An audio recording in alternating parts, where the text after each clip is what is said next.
Une file de brancards et des patients qui attendent depuis plusieurs heures. Aux urgences de La Roche-sur-Yon, comme dans tous les hôpitaux publics du département, on peine à trouver des lits disponibles, alors les soins se font directement dans les couloirs. On a énormément d'attentes sur les urgences et on est complètement débordés. Ouais. C'est la cohue depuis plusieurs semaines, depuis plusieurs mois même. Et là, c'est vrai qu'on a franchi un autre cap encore depuis quelques jours déjà. Donc voilà, on essaie de faire ce qu'on peut auprès des patients, mais c'est pas simple. Une surcharge et des conditions de travail compliquées pour des soignants qui tiennent bon, mais qui se posent de nombreuses questions quant à leur vocation.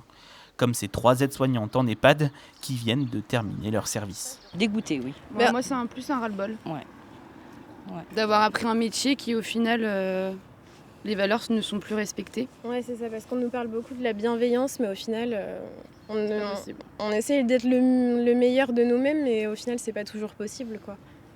Que ce soit dans un service ou dans un autre, oui, de toute façon, c'est pareil. Oui, c'est partout. Une lassitude et des arrêts de travail entraînant une pénurie de personnel et la fermeture de 90 lits à l'hôpital lyonnais.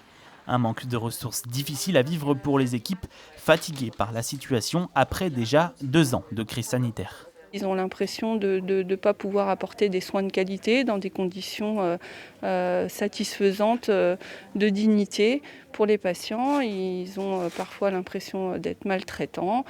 Ils craignent de faire des erreurs. Enfin, toutes ces conditions font que leur travail n'est pas celui pour lequel ils se sont engagés en fait.